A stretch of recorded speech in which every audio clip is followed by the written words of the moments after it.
नमो भगवते वासुदेवाय। ओम ब्रीम बृहस्पतये नमः। आप सभी का हमारे YouTube चैनल पर हार्दिक स्वागत है। आज बृहस्पतिवार के दिन आइए सुने बृहस्पति देव की पौराणिक कथा और आरती। देवगुरु बृहस्पति को बुद्धि और शिक्षा का कारक माना जाता है। गुरुवार को बृहस्पति देव की पूजा करने से धन, विद्या, मान सम्मान, प्रतिष्ठा और कई अन्य मनोवांछित फल की प्राप्ति होती है। धार्मिक ग्रंथों के अनुसार गुरुवार को भगवान बृहस्पति की पूजा का विधान है। गुरुवार के दिन व्रत और कथा सुनने से घर परिवार में सुख समृद्धि बनी रहती है। तो प्रेम से बोले श्री हरि विष्णु भगवान की जय हो, बृहस्पति देव भगवान की जय हो। कथा के अनुसार प्राचीन काल की बात है। किसी राज्य में एक बड़ा प्रतापी और दानी राजा राज्य करता था। वह हर गुरुवार को व्रत रखकर दीन दुखियों की मदद करके पुण्य प्राप्त करता था। परंतु ये सब बातें उसकी रानी को अच्छी नहीं लगती थी। वह ना तो व्रत करती थी और ना ही दान पुण्य में विश्वास रखती थी। इतना ही नहीं, वह राजा को भी ऐसा करने से मना करती थी। एक समय की बात है, राजा शिकार खेलने के लिए बन गए। घर पर रानी और दासी थी। उसी समय गुरु बृहस्पति देव साधु का रूप धारण कर राजा के दरवाजे पर भिक्षा मांगने आए। साधु ने जब रानी से भिक्षा मांगी तो वह कहने लगी, हे साधु महाराज, मैं इस दान और पुण्य से तंग आ गई हूँ। आप कोई ऐसा उपाय बताएं जिससे कि सारा धन नष्ट हो जाए और मैं आराम से रह सकूं। इतना सुनकर बृहस्पति देव ने कहा, हे देवी, तुम बड़ी विचित्र हो। संतान और धन से कोई दुखी होता है? अगर अधिक धन है तो इसे शुभ कार्यों में लगाओ, कुंवारी कन्याओं का विवाह कराओ, विद्यालय और बाग बगीचे का निर्माण कराओ, जिससे तुम्हारे दोनों लोग सुधरें। परंतु साधु की इन बातों से रानी को खुशी नहीं हुई। उसने कहा कि मुझे ऐसे धन की आवश्यकता नहीं है जिसे मैं दान दूं और जिसे संभालने में मेरा सारा समय नष्ट हो जाए। तब साधु ने कहा, अगर तुम्हारी ऐसी इच्छा है तो मैं जैसा तुम्हें बताता हूँ तुम वैसा ही करना। गुरुवार के दिन तुम घर को गोबर से लीपना, अपने बालों को पीली मिट्टी से धोना, राजा से हजामत बनाने को कहना, भोजन में मांस मदिरा का प्रयोग करना, कपड़े धोबी के यहाँ धुलने देना।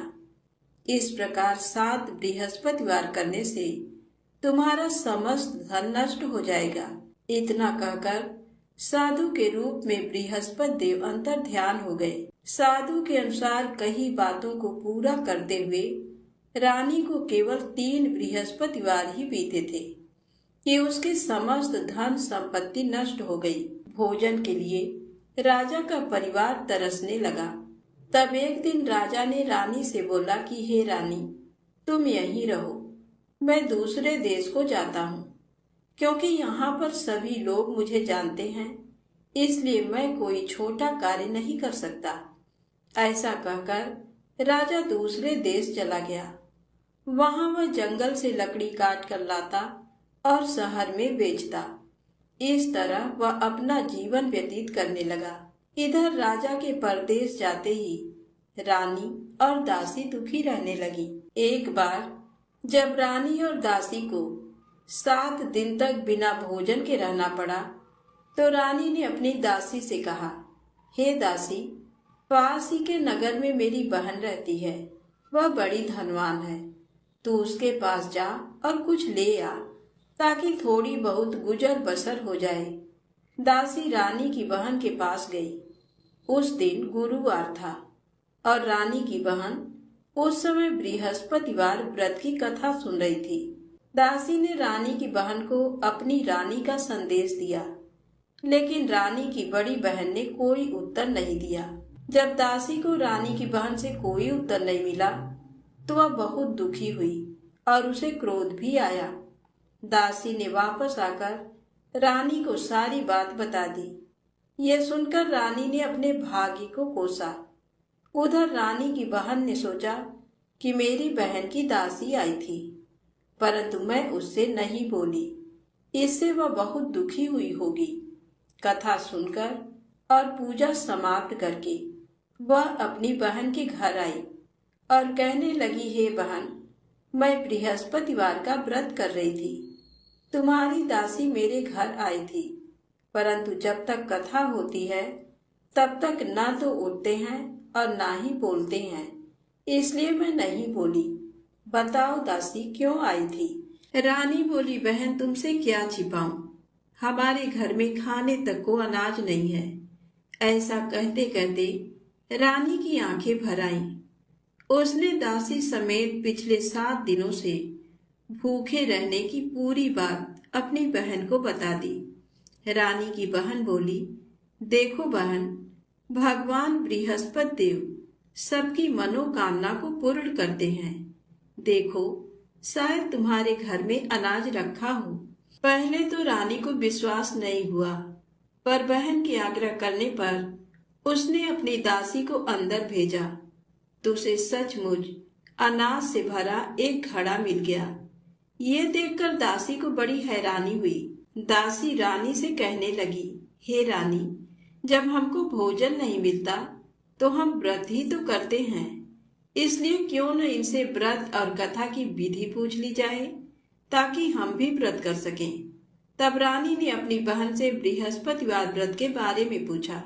उसकी बहन ने बताया, बृहस्पतिवार के व्रत में चने की दाल और मुनक्का केले की जड़ में अर्पित करें, दीपक जलाएं, व्रत कथा सुने और पीला भोजन ही करें। इससे बृहस्पति देव और भगवान विष्णु प्रसन्न होते हैं। व्रत और पूजा की विधि बताकर रानी की बहन अपने घर को लौट गई। 7 दिन के बाद जब गुरुवार आया तो रानी और दासी ने व्रत रखा। गुड़साल में जाकर चना और गुड़ लेकर आई, फिर उससे केले की जड़ तथा विष्णु भगवान का पूजन किया। अब पीला भोजन कहाँ से आए, इस बात को लेकर दोनों बहुत दुखी थे। चूंकि उन्होंने व्रत रखा था, इसलिए बृहस्पति देव उनसे प्रसन्न थे। इसलिए वे एक साधारण व्यक्ति का रूप धारण कर 2 थालों में सुंदर पीला भोजन दासी को दे गए।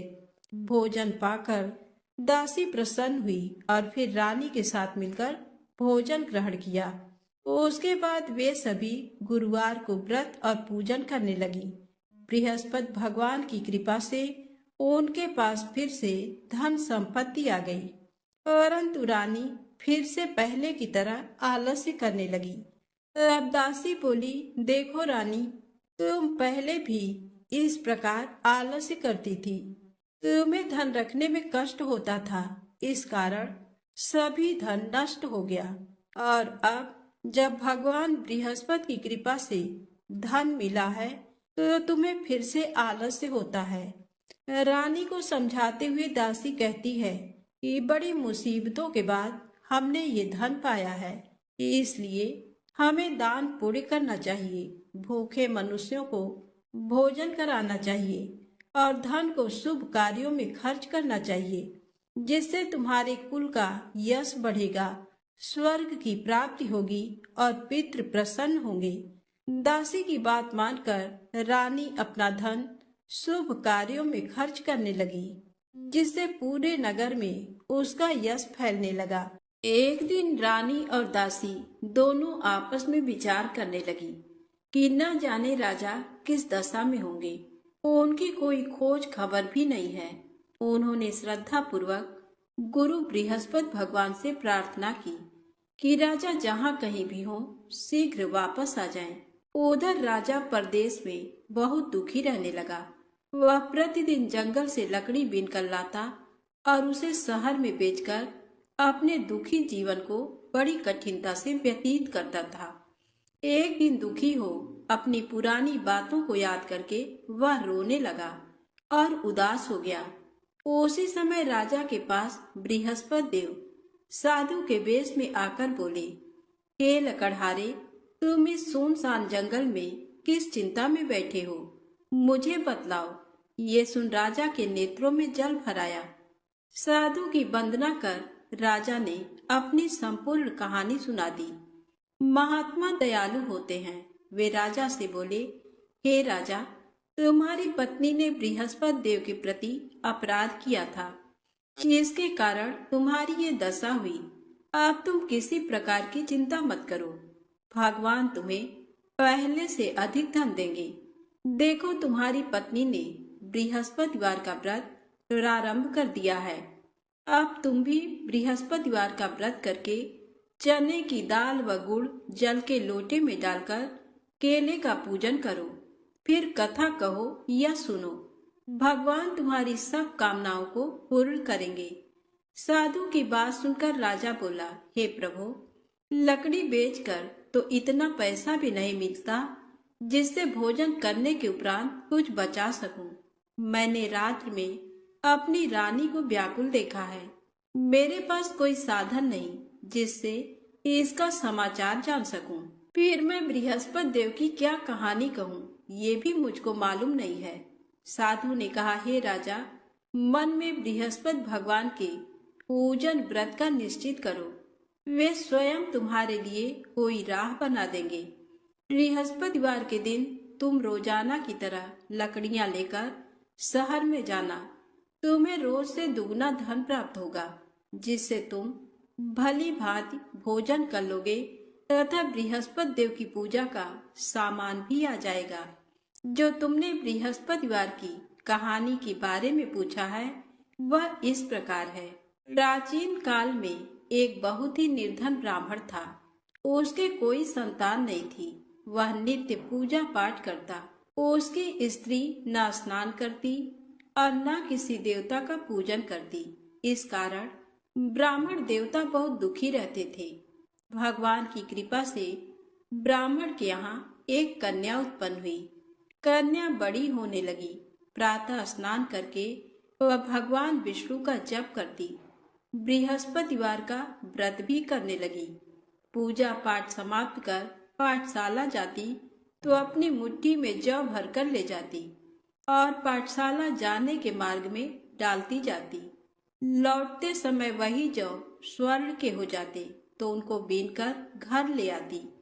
एक दिन वह बालिका सूप में उन सोने के जौ को फटक कर साफ कर रही थी कि तभी उसकी माँ ने देख लिया और कहा, हे बेटी, सोने के जौ को फटकने के लिए सोने का सूप भी तो होना चाहिए। दूसरे दिन गुरुवार था।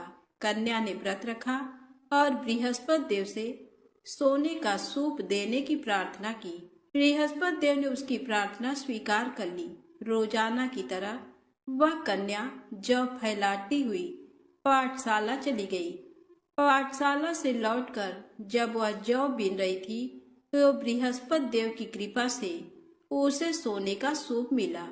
उसे वह घर ले आई और उससे जौ साफ करने लगी, परंतु उसकी माँ का वही ढंग रहा। एक दिन की बात है, कन्या सोने के सूप में जब जौ साफ कर रही थी, उस समय उस नगर का राजकुमार वहां से निकला। कन्या के रूप को देखकर वह उस पर मोहित हो गया। राजमहल आकर वह भोजन तथा जल त्याग कर उदास होकर लेट गया।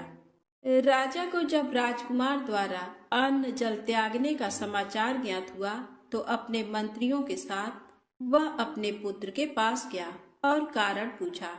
राजकुमार ने राजा को उस लड़की के घर का पता भी बता दिया। मंत्री उस लड़की के घर गया। मंत्री ने ब्राह्मण के समक्ष राजा की ओर से निवेदन किया। कुछ ही दिन बाद ब्राह्मण की कन्या का विवाह राजकुमार के साथ संपन्न हो गया। कन्या के घर से जाते ही ब्राह्मण के घर में पहले की भांति गरीबी का निवास हो गया। एक दिन दुखी होकर ब्राह्मण अपनी पुत्री से मिलने गए। बेटी ने पिता की अवस्था को देखा और अपनी माँ का समाचार पूछा। ब्राह्मण ने सभी हाल कह सुनाया। कन्या ने बहुत सा धन देकर अपने पिता को विदा कर दिया, लेकिन कुछ दिन बाद फिर वही हाल हो गया।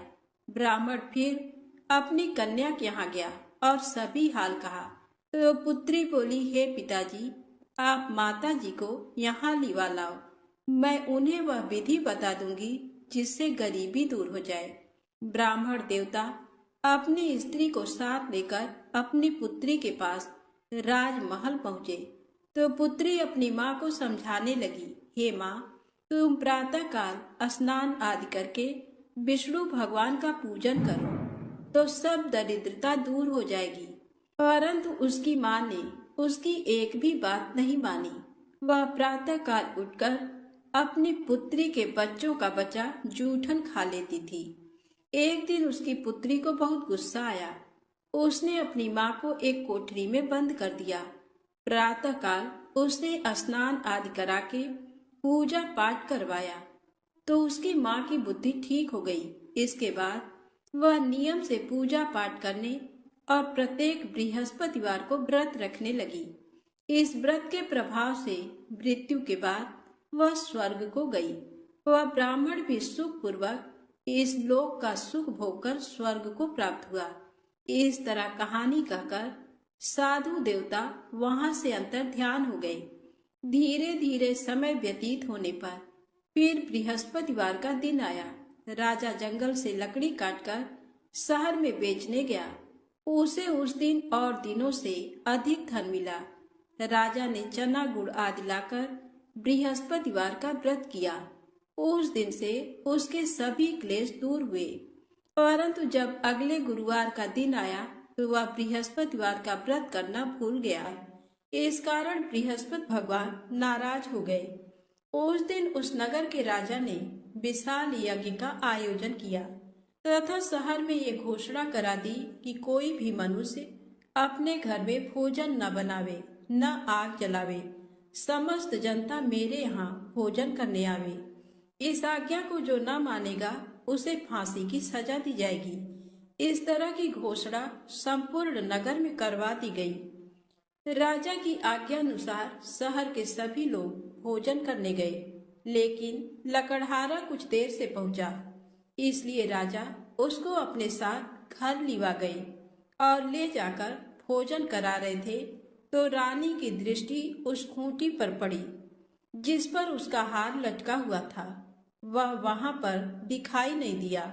रानी ने निश्चय किया कि मेरा हार इस मनुष्य ने चुरा लिया है। उसी समय सिपाहियों को बुलाकर उसको कारागार में डलवा दिया। जब लकड़हारा कारागार में पड़ गया और बहुत दुखी होकर विचार करने लगा कि न जाने कौन से पूर्व जन्म के कर्म से मुझे ये दुख प्राप्त हुआ, और उसी साधु को याद करने लगा जो कि जंगल में मिला था। उसी समय तत्काल बृहस्पति देव साधु के रूप में प्रकट हुए और उसकी दशा को देखकर कहने लगे, अरे मूर्ख, तूने बृहस्पति देव की कथा नहीं करी, इस कारण तुझे दुख प्राप्त हुआ है। अब चिंता मत कर। बृहस्पतिवार के दिन कारागार के दरवाजे पर 4 पैसे पड़े मिलेंगे। उनसे तू बृहस्पति देव की पूजा करना, तेरे सभी कष्ट दूर हो जाएंगे। बृहस्पति के दिन उसे 4 पैसे मिले। लकड़हारे ने कथा कही। उसी रात्रि को बृहस्पति देव ने उस नगर के राजा को स्वप्न में कहा, हे राजा, तुमने जिस आदमी को कारागार में बंद कर दिया है वह निर्दोष है। वह राजा है, उसे छोड़ देना। रानी का हार उसी खूंटी पर लटका है। अगर तू ऐसा नहीं करेगा तो मैं तेरे राज्य को नष्ट कर लूंगा। इस तरह रात्रि के स्वप्न को देखकर राजा प्रातः काल उठा और खूंटी पर हार देकर लकड़हारे को बुलाकर क्षमा मांगी तथा लकड़हारे को योग्य सुंदर वस्त्र आभूषण देकर विदा कर दिया। बृहस्पति देव की आज्ञा अनुसार लकड़हारा अपने नगर को चल दिया। राजा जब अपने नगर के निकट पहुंचा तो उसे बड़ा आश्चर्य हुआ। नगर में पहले से अधिक बाग, तालाब, कुएं तथा बहुत सी धर्मशाला, मंदिर आदि बन गए हैं। राजा ने पूछा, ये किसका बाग और धर्मशाला है? तब नगर के सब लोग कहने लगे, ये सब रानी और बांदी के हैं। तो राजा को आश्चर्य हुआ और गुस्सा भी आया।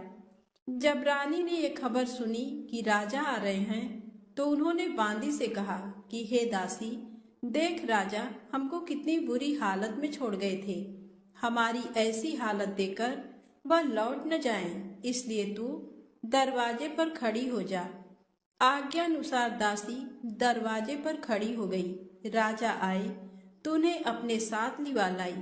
तब राजा ने क्रोध करके अपनी रानी से पूछा कि ये धन तुम्हें कैसे प्राप्त हुआ है। तब उन्होंने कहा, हमें ये सब धन बृहस्पति देव के इस व्रत के प्रभाव से प्राप्त हुआ है। राजा ने निश्चय किया कि 7 रोज बाद तो सभी बृहस्पति देव का पूजन करते हैं, परंतु मैं प्रतिदिन दिन में 3 बार कहानी तथा रोज व्रत किया करूंगा। अब हर समय राजा के दुपट्टे में चने की दाल बंधी रहती तथा दिन में 3 बार कहानी कहता। एक रोज राजा ने विचार किया कि चलो अपनी बहन के यहाँ हो आवे। इस तरह निश्चय कर राजा घोड़े पर सवार हो अपनी बहन के यहाँ को चलने लगा। मार्ग में उसने देखा कि कुछ आदमी एक मुर्दे को लिए जा रहे हैं। उन्हें रोककर राजा कहने लगा, अरे भाइयों, मेरी बृहस्पति देव की कथा सुन लो। वे बोले, लो, हमारा तो आदमी मर गया है, इसको अपनी कथा की पड़ी है। परंतु कुछ आदमी बोले, अच्छा कहो, हम तुम्हारी कथा भी सुनेंगे। राजा ने दाल निकाली और जब कथा आधी हुई थी कि मुर्दा हिलने लग गया, और जब कथा समाप्त हो गई तो राम राम करके मनुष्य उठकर खड़ा हो गया। आगे मार्ग में उसे एक किसान खेत में हल चलाता मिला। राजा ने उसे देखा और उससे बोले, अरे भैया, तुम मेरी बृहस्पतिवार की कथा सुन लो। किसान बोला, जब तक मैं तेरी कथा सुनूंगा तब तक 4 हरैया जोत लूंगा। जाए अपनी कथा किसी और को सुनाना। इस तरह राजा आगे चलने लगा। राजा के हटते ही बैल पछाड़ खाकर गिर गए तथा किसान के पेट में बड़ी जोर का दर्द होने लगा। उस समय उसकी माँ रोटी लेकर आई। उसने जब ये देखा तो अपने पुत्र से सब हाल पूछा और बेटे ने सभी हाल कह दिया। तो बुढ़िया दौड़ी दौड़ी उस घुड़सवार के पास गई और उससे बोली कि मैं तेरी कथा सुनूंगी, तू अपनी कथा मेरे खेत पर चलकर ही कहना। राजा ने बुढ़िया के खेत पर जाकर कथा कही, जिसके सुनते ही वह बैल उठ खड़े हुए तथा किसान के पेट का दर्द भी बंद हो गया।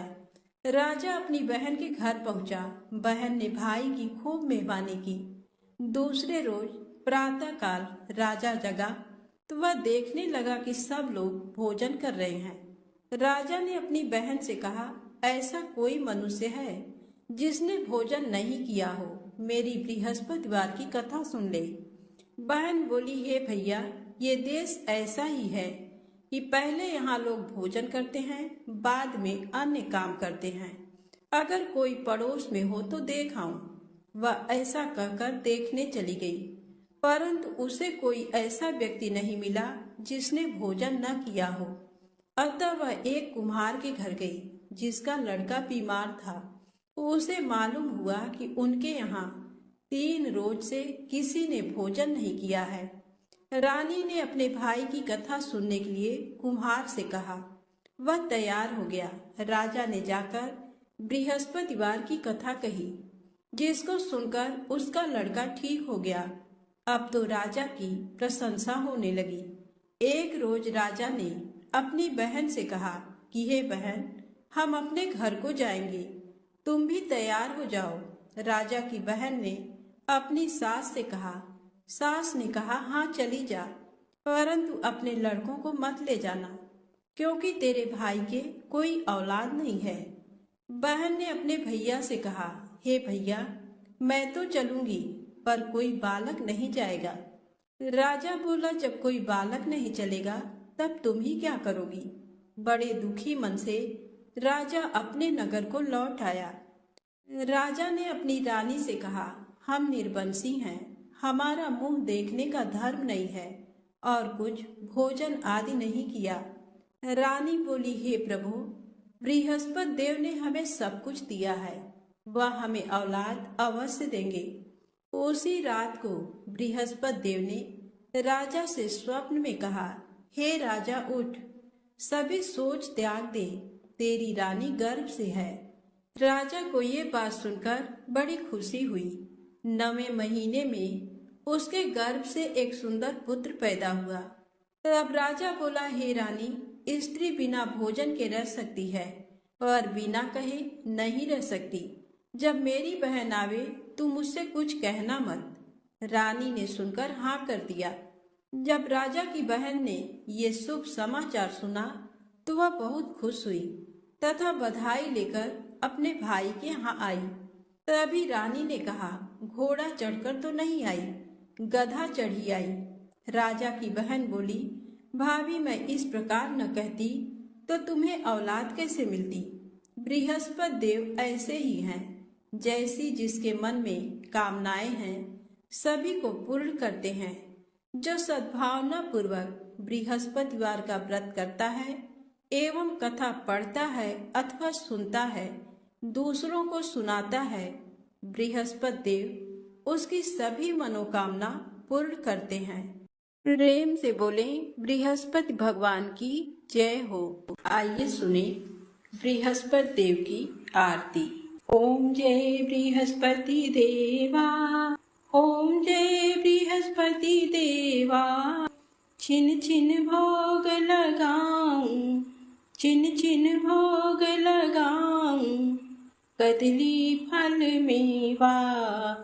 ओम जय बृहस्पति देवा, तुम पूर्ण परमात्मा, तुम अंतर्यामी, जगत पिता जगदीश्वर, जगत पिता जगदीश्वर, तुम सबके स्वामी।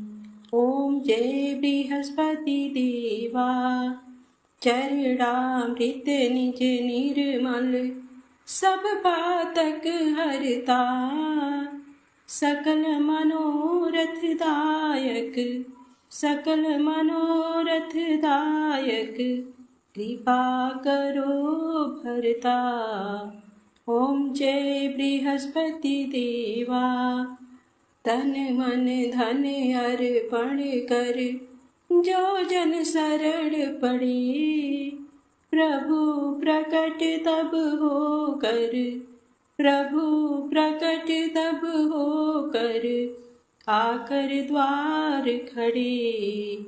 ओम जय बृहस्पति देवा, दीन दयाल दयानिधि, भक्तन हितकारी, पाप दोष सब हरता, पाप दोष सब हरता, भव बंधन हारी। ओम जय बृहस्पति देवा, सकल मनोरथ दायक, सब संशय हारो, विषय विकार मिटाओ, विषय विकार मिटाओ, संतन सुखकारी। ओम जय बृहस्पति देवा, श्री बृहस्पति जी की आरती प्रेम से जो गावे, सुख संपत्ति धन वैभव,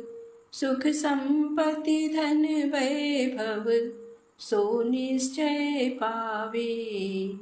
ओम जय बृहस्पति देवा। प्रेम से बोले विष्णु भगवान की जय, बृहस्पति देव भगवान की जय।